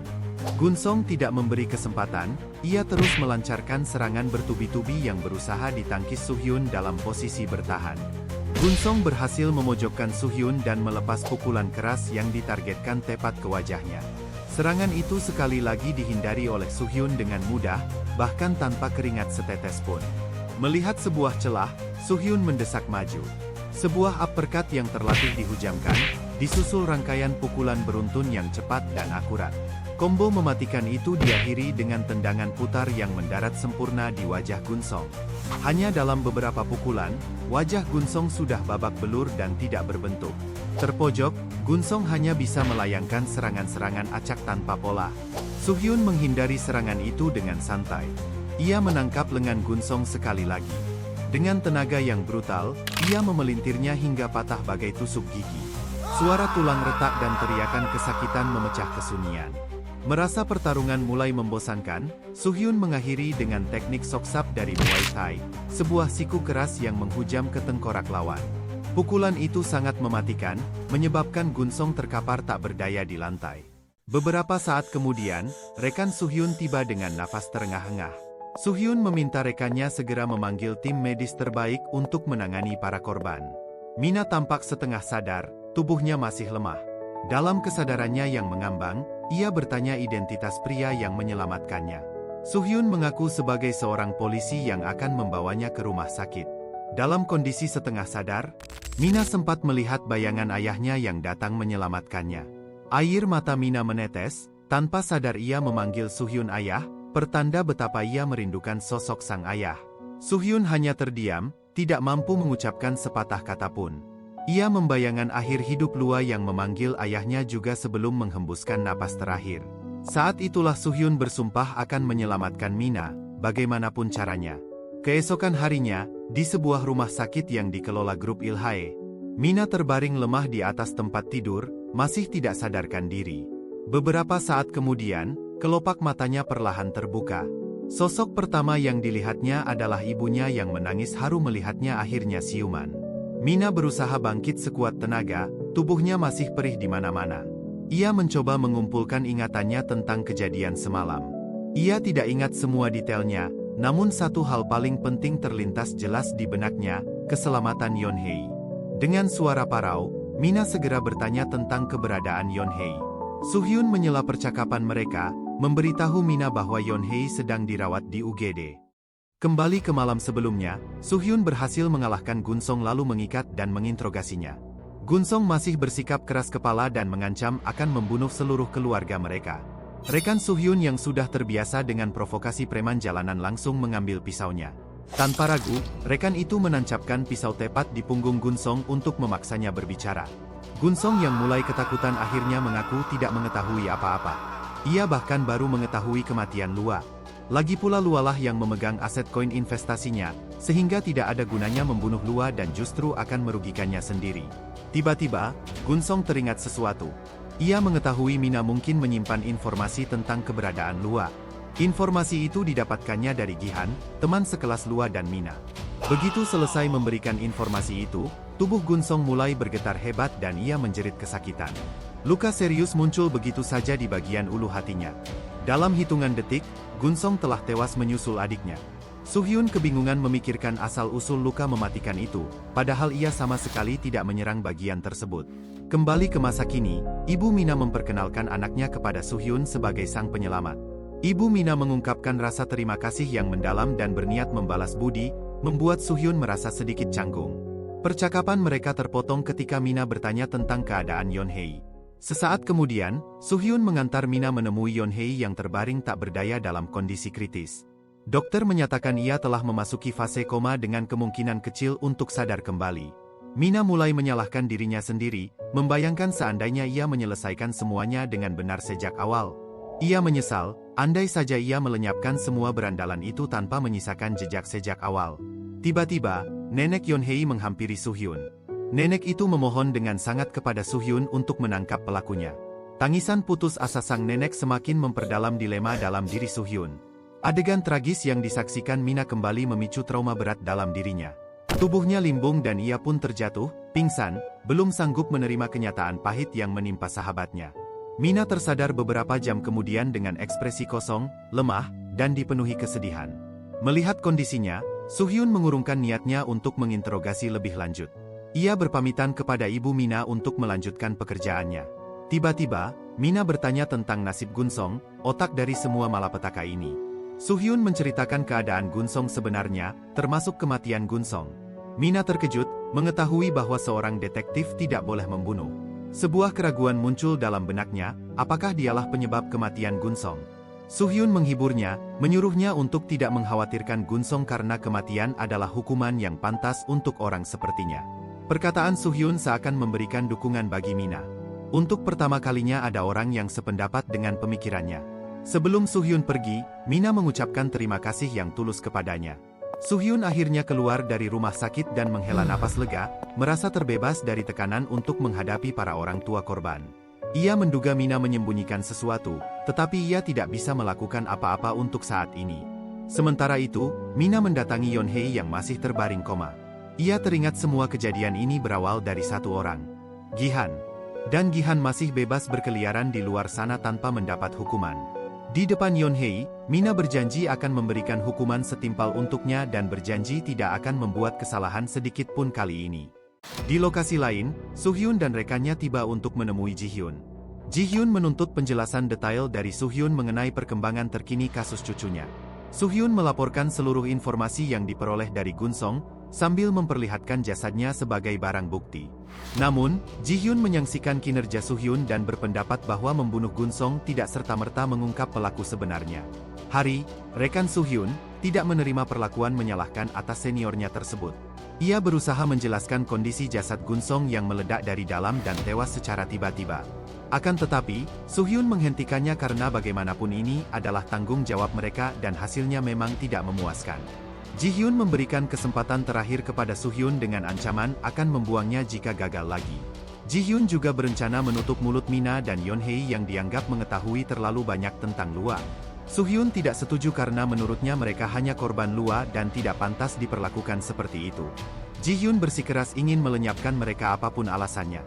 Pernyataan itu membuat Soo-hyun merasa sangat tidak senang. Beralih ke Mina yang sedang beristirahat di ranjang rumah sakit ditemani ibunya. Ia berteleportasi ke markas persembunyian yang terletak di tengah gunung. Mina melihat kotak donat sisa makanan mereka sebelumnya, dan kenangan indah pun terlintas dalam pikirannya. Senyum tulus dan bahagia Yeon-hye menghiasi ingatannya saat mereka menghabiskan waktu bersama. Kini, sahabatnya itu terbaring koma dan meninggalkannya sendirian, sementara amarahnya tertuju pada Gi-han yang dianggap sebagai dalang semua masalah. Saat konflik dengan Gunsong, Gi-han telah menyaksikan kemampuan Mina. Dengan amarah membara, Mina berjanji akan menghukum Gi-han dan membalaskan dendam untuk Yeon-hye. Sementara itu, Soo-hyun berencana memulai kembali penyelidikan dengan memfokuskan pada Gi-han. Sejak awal, ia sudah menaruh curiga bahwa Gunsong mungkin hanya dimanfaatkan oleh Gi-han untuk menyelamatkan diri. Soo-hyun teringat saat para bawahan Gunsong jatuh secara bersamaan dari atap gedung. Instingnya memberitahu bahwa ada sesuatu yang tidak beres dengan kejadian itu. Ia memerintahkan Hari untuk mengemudi ke rumah sakit karena ingin memeriksa sesuatu. Sesampainya di rumah sakit, Soo-hyun langsung menuju ke ruang jenazah untuk memeriksa tubuh Lua, tetapi dokter menghalanginya atas perintah Ji-hyun. Para penjaga yang ditugaskan Ji-hyun juga memperingatkan Soo-hyun untuk tidak bertindak terlalu jauh. Tanpa kompromi, Soo-hyun memelintir tangan salah satu penjaga. Dengan mudah, ia menjatuhkan penjaga itu ke lantai. Penjaga lain berusaha menyerang dari belakang untuk menghentikannya. Tapi, sebuah tendangan kuat mendarat di wajah penjaga tersebut dan membuatnya terpelanting ke belakang tanpa bisa melawan. Soo-hyun melanjutkan perjalanan ke ruang jenazah dengan mengabaikan mereka semua. Setibanya di ruang jenazah, Soo-hyun membuka kain penutup jasad putrinya. Ia menemukan luka memar di sekitar kaki gadis itu. Tidak salah lagi, Lua benar-benar jatuh dari tempat yang sangat tinggi. Ia menyadari pelaku yang membunuh Gunwo dan Lua adalah orang yang sama. Mina mendatangi tempat peristirahatan terakhir ayahnya sebelum melancarkan aksi balas dendamnya. Ia menyampaikan segala peristiwa yang telah ia alami kepada sang ayah. Ia berharap dapat memperoleh restu serta kekuatan dari ayahnya yang telah tiada. Dan detik berikutnya, Mina telah pergi dari tempat itu, hanya menyisakan kesunyian yang memenuhi udara. Di tempat lain, seorang kurir pengantar makanan memarkirkan kendaraannya di depan sebuah gedung apartemen. Kurir itu meletakkan pesanan tepat di depan pintu kamar pemesan. Beberapa saat kemudian, sebuah tangan muncul dari balik pintu dan mengambil makanan tersebut. Yura, pemilik tangan itu, terlihat melihat ke sekeliling dengan waspada. Terdengar teriakan kasar Gi-han dari dalam yang memerintahkannya untuk segera menutup pintu. Gi-han bersembunyi dalam ketakutan, khawatir Mina akan menemukan mereka. Ia merasa bingung karena tidak melihat ada berita tentang pembunuhan massal di gedung terbengkalai itu. Yura menyerahkan makanan yang dipesannya kepada Gi-han. Namun, Gi-han membuang makanan itu begitu saja dalam keadaan emosi yang tidak stabil. Yura menjadi kesal karena Gi-han terus memarahinya. Yura menyalahkan Gi-han karena mencoba menjebak Mina dan Yeon-hye. Amarah Gi-han memuncak. Semua ini terjadi karena Yura telah menjual namanya kepada Gunsong. Yura yang tidak terima, melawan dan berusaha menjatuhkan Gi-han ke lantai. Pertengkaran sengit pun terus berlanjut di dalam kamar apartemen tersebut. Mereka berdua terlihat kelelahan usai bertengkar. Sambil mengambil napas, mereka mulai merencanakan langkah selanjutnya. Gi-han berniat mencari organisasi rahasia untuk perlindungan, karena mereka tidak dapat mengandalkan polisi. Rencananya adalah memanfaatkan grup Ilhae, organisasi yang dikenal menginginkan Mina dan memiliki kekuatan melebihi kepolisian. Sementara itu, Ji-hyun menanti kedatangan Soo-hyun di kantornya.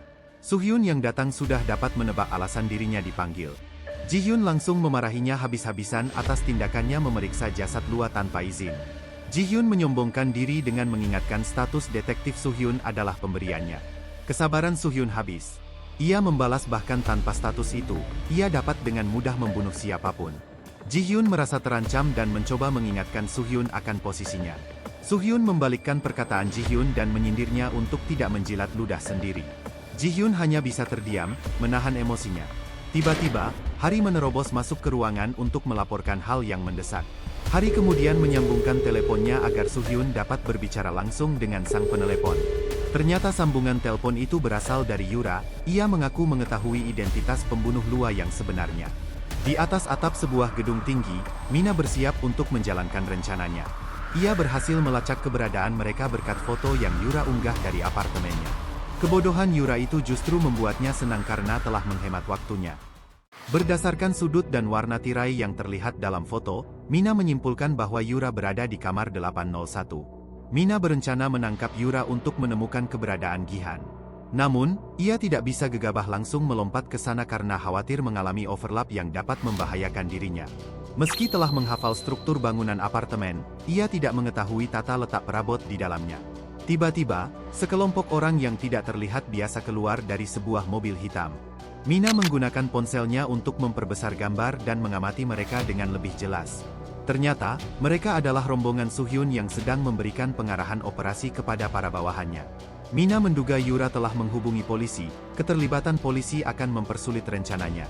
Tanpa pilihan lain, Mina memutuskan untuk memaksa masuk dengan mengenakan pakaian serba hitam untuk menyamarkan identitasnya. Di sisi lain, rombongan Suhyun telah memasuki lift yang menuju apartemen Yura. Hari menduga Yura bersama Gihan dan telah memerintahkan anak buahnya untuk mengepung gedung guna mencegah pelarian. Suhyun memberi komando untuk mengamankan semua orang di lokasi tanpa memandang status. Mereka melangkah pasti menuju tujuan, tanpa menyadari Mina telah mengawasi setiap gerak-gerik mereka dari bayang-bayang. Sebagai wanita, Hari memiliki insting yang tajam dan segera menoleh ke belakang untuk memeriksa keadaan. Namun, tidak ada siapa-siapa di sana. Suhyun memandangnya heran, dan Hari hanya mengaku merasa diawasi, mungkin sekadar firasatnya saja. Sementara itu, di dalam kamar, Yura bersembunyi ketakutan di balik selimut, berharap tim dari grup Ilhae segera tiba untuk menyelamatkannya. Tiba-tiba, bel pintu kamarnya berbunyi. Sebelum membuka, Yura berusaha memastikan bahwa tamu yang datang adalah orang dari grup Ilhae. Hari menyatakan diri sebagai orang yang menerima telepon Yura dan membujuknya untuk membuka pintu agar mereka dapat berbicara lebih lanjut. Yura awalnya tampak ragu. Namun, ia memberanikan diri membuka pintu secara perlahan. Ia mengintip dari celah pintu untuk memastikan keamanan situasi. Alih-alih lega, wajah Yura justru dipenuhi ketakutan yang amat sangat. Matanya menangkap sosok Mina yang sudah berdiri di balik ruang tangga darurat, mengawasinya dengan tatapan mematikan bagai malaikat maut. Yura berteriak histeris dan langsung mundur, berusaha menjauh dari pintu.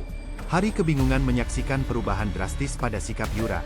Ia segera memotong kunci pengaman pintu hingga terbelah dua. Tubuh Yura yang terhuyung menabrak tubuh Mina yang telah berdiri tepat di belakangnya. Mina tidak menyia-nyiakan momentum. Ia langsung merangkul Yura dari belakang. Dan saat rombongan Suhyun berhasil bergerak masuk, mereka tidak menemukan siapapun di dalam. Hari dan Suhyun hanya bisa kebingungan, padahal beberapa detik lalu mereka masih berbicara dengan Yura. Ternyata, Mina telah membawa Yura ke markas persembunyian di dalam gedung terbengkalai di tengah gunung. Kaki Yura terluka akibat terjatuh secara tidak seimbang, ia menjerit kesakitan menahan robekan di lututnya. Jeritan itu tidak menggugah simpati Mina sedikit pun. Ia mendekati Yura dengan niat memaksanya berbicara. Yura yang ketakutan terus-menerus memohon ampun dan bersumpah tidak tahu apapun tentang masalah Mina. Mina mengakui Yura memang tidak pernah secara langsung menyakitinya. Pengakuan itu membuat Yura merasa sedikit lega dan berpikir dirinya akan selamat. Namun, keputusasaan kembali menghampiri ketika Mina mengungkit insiden Yonhei yang koma akibat perundungan mereka. Meski begitu, Mina berjanji akan mengampuninya jika Yura membawanya menemui Gihan. Kembali kepada Suhyun dan Hari, mereka tidak menemukan jejak Yura sama sekali dan tidak percaya ia bisa lenyap tanpa bekas. Sebagai pembunuh bayaran terbaik, Suhyun merasakan suatu kehadiran aneh dari arah atap gedung. Ia segera memerintahkan semua bawahannya untuk memeriksa atap apartemen. Firasatnya mengatakan Yura akan dibunuh dengan cara yang sama seperti Lua, terjatuh dari ketinggian.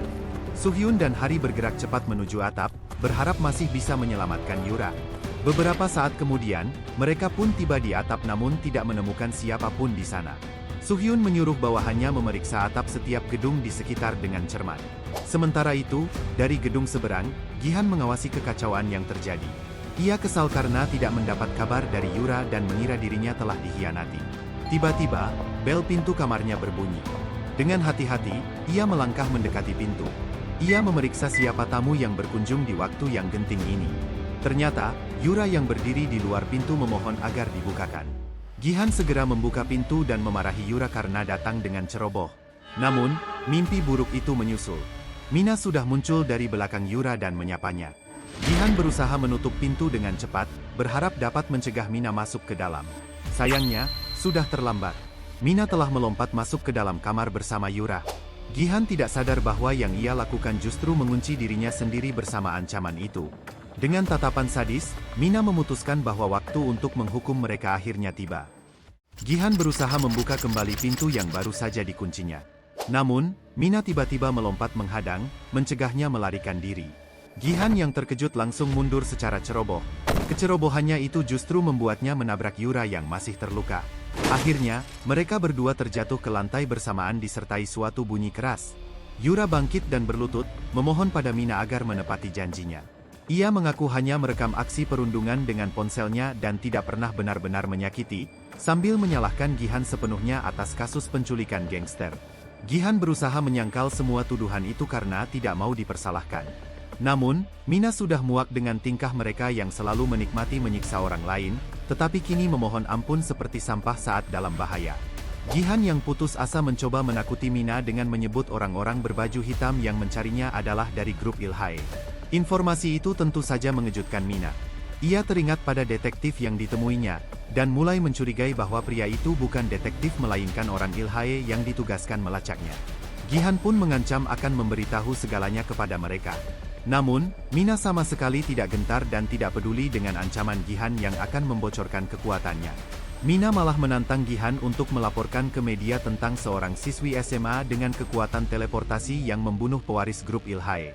Gihan terpojok, menyadari triknya tidak akan berhasil karena tidak ada orang yang akan mempercayainya. Untuk melindungi diri, Gihan melakukan perlawanan terakhir dengan mengeluarkan sebuah pistol listrik. Yura juga tidak tinggal diam dan berniat menyerang Mina dari titik buta menggunakan sebuah kursi. Sayangnya rencana mereka gagal saat Mina tiba-tiba melompat pergi, dan justru tembakan listrik Gihan mengenai Yura. Yura tersengat listrik bertegangan tinggi hingga langsung pingsan di tempat. Mina tertawa geli sambil duduk di pojok ruangan, menganggap tindakan mereka yang saling menyerang itu sangat lucu. Gihan semakin kesal dan menyindir Mina yang bertingkah seolah-olah adalah dewa yang berhak memberikan hukuman. Merasa muak dengan provokasi itu, Mina mengeluarkan pentungan listrik dari tangannya. Dengan sengaja, ia menggunakan teknik overlap untuk memasukkan pentungan listrik itu ke dalam kepala Gihan. Detik berikutnya, teknik overlap bereaksi dan memantulkan kepala Gihan dengan keras ke belakang hingga ia terjatuh tak berdaya kesakitan, disertai suara ledakan. Ternyata suara ledakan itu terdengar nyaring oleh Suhyun dan Hari. Mereka berusaha melacak arah sumber suara tersebut. Suhyun melihat ke arah gedung-gedung tinggi di depannya, dan terlihat sebuah kilatan cahaya terpancar dari salah satu ruangan di gedung itu. Merasa telah menemukan lokasi pelaku, Suhyun dan Hari segera bergerak menuju lokasi. Sementara itu, Gihan yang masih kesakitan berusaha memahami situasi yang sedang dialaminya. Namun, Mina tidak memberinya kesempatan dan memberitahukan bahwa Yonhei sekarang koma, dan semuanya adalah berkat Gihan. Gihan ketakutan dan terus memohon agar nyawanya diampuni. Mina menyadari orang-orang dari grup Ilhae telah menyerbu gedung tempat mereka berada. Ia memikirkan sebuah hukuman yang cocok untuk mereka dengan memanfaatkan grup Ilhae. Mina lalu menyatakan tidak akan membunuh Gihan, melainkan akan menghancurkan kehidupannya hingga tidak ada tempat di dunia ini yang akan menerimanya. Di sisi lain, Suhyun dan Hari telah berhasil masuk ke dalam gedung dengan menerobos. Penjaga gedung segera bertanya alasan mereka menyerbu masuk seenaknya. Bawahan Suhyun menjelaskan situasi dan identitas mereka kepada penjaga, lalu menyuruhnya untuk tidak menghalangi. Namun, sebelum sempat bergerak ke atas, tiba-tiba seseorang terjatuh dari langit-langit. Sosok itu adalah Yura yang telah terbaring tak bernyawa di lantai. Suhyun segera menengadah ke atas, berharap masih bisa melihat wajah pelakunya. Ia terkejut dengan apa yang dilihatnya. Sosok Gihan berada di atas, tepat di tepian gedung yang lebih tinggi. Suhyun segera menyuruh Gihan untuk tidak bergerak. Namun, detik berikutnya, sosok Gihan tiba-tiba hilang begitu saja, meninggalkan seberkas cahaya teleportasi di tempatnya. Kejadian itu membuat Suhyun sangat kebingungan. Awalnya ia tidak percaya pada kekuatan super, tetapi kini ia menyaksikannya secara langsung. Suhyun segera mengajak Hari ke atap gedung untuk mengejar Gihan. Setibanya di puncak gedung, Suhyun hanya menemui ruang kosong tanpa seorang pun di sana. Suhyun berpikir keras, mengulik setiap kemungkinan yang bisa terjadi. Ingatannya tertuju pada Gihan, yang dengan sengaja memancing mereka ke tempat ini dan membunuh Yura di hadapan mata mereka. Sebuah keraguan besar menggelayuti hatinya, ia masih tak mampu memahami motif di balik tindakan Gihan. Hari segera memberi perintah kepada seluruh anak buahnya untuk menemukan dan menangkap Gihan yang telah melarikan diri. Namun, laporan yang diterimanya justru memicu amarah. Seluruh timnya gagal menemukan titik terang. Menyadari situasi yang sebenarnya, Suhyun memerintahkan mereka untuk menarik mundur pasukan. Ia tak dapat menyangkal bukti yang telah disaksikan matanya sendiri. Kekuatan itu nyata, dan kecil kemungkinan Gihan masih bersembunyi di dalam gedung. Meski demikian, raut wajah Suhyun memperlihatkan kegeramannya untuk membiarkan Gihan lolos begitu saja. Sementara itu, Gihan tiba-tiba muncul dan terjatuh di sebuah hamparan bebatuan di tempat yang asing. Ia sendiri pun tidak mengetahui lokasinya sekarang. Beberapa detik kemudian, Mina muncul tiba-tiba, senter ponselnya menyala untuk menerangi kegelapan di sekeliling. Gihan seketika memohon untuk tidak dihabisi dan meminta dibawa pergi dari tempat itu. Mina yang sudah tak mampu menahan kekesalannya membentak Gihan, menyatakan bahwa ia seharusnya memohon ampun kepada Yeonhei, bukan kepadanya. Mina kemudian mengambil ponsel Gihan dan menyuruhnya membuka kata sandi ponselnya dengan imbalan nyawanya. Tanpa punya pilihan lain, Gihan menuruti seluruh permintaan Mina. Usai itu, Gihan meminta untuk dikeluarkan dari tempat tersebut. Namun Mina menolak. Ia memang tak membunuhnya, tetapi tak pernah berjanji akan membawanya keluar. Gihan merasa dipermainkan dan marah, karena ditinggal di tempat seperti itu berarti ia tak akan bisa bertahan hidup. Mina mengaku memang menyiapkan tempat itu khusus untuk Gihan. Sebuah terowongan di dalam tambang yang telah terbengkalai. Lalu, menggunakan ponselnya, Mina mengabarkan keberadaan Lua kepada semua media, yang secara tak langsung menjadikan Gihan tersangka utama pembunuhannya. Gihan hampir menjadi gila mendengar kabar itu, baru menyadari Mina telah merencanakan semua ini sejak lama. Mina menyuruh Gihan menikmati rumah barunya sebelum mengucapkan selamat tinggal. Detik berikutnya, Mina telah menghilang dengan kekuatan teleportasinya, meninggalkan Gihan yang terduduk dalam penyesalan mendalam. Di luar tambang, Mina merasa lega telah memberikan hukuman setimpal kepada sampah masyarakat seperti mereka. Ia lalu pergi menjenguk sahabatnya, Yeonhei, yang masih belum juga sadarkan diri. Dalam hati, ia berharap Yeonhei tidak marah kepadanya karena telah membunuh lagi. Dan jika Yeonhei memang keberatan dan ingin menghentikannya, ia harus segera bangun dari koma. Keesokan harinya, Mina kembali melakukan rutinitas sekolahnya seperti biasa, hingga sesuatu yang tak biasa menarik perhatiannya. Seorang reporter mulai menyorotkannya dengan ponsel, berniat untuk membuat liputan tentangnya. Reporter itu menduga Mina adalah gadis cenayang yang disebut-sebut banyak orang dalam insiden penusukan di warnet sebelumnya.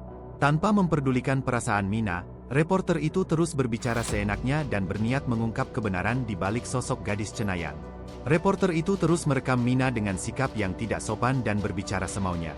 Tiba-tiba, ponselnya direbut oleh Suhyun, yang ternyata juga tertarik dengan isu gadis cenayang yang disebut sang reporter. Sang reporter pun protes atas tindakan Suhyun yang seenaknya merampas ponselnya. Namun, Suhyun sama sekali tidak menghiraukannya dan menyapa Mina yang sudah lama tidak ia temui. Dalam hati Mina bergumam, Suhyun adalah orang terakhir yang ingin ia temui, dan kini pria itu muncul entah dari mana. Terima kasih telah menyaksikan hingga akhir. Jangan lupa dukung channel ini dengan like, share, dan subscribe agar tidak ketinggalan rekap selanjutnya.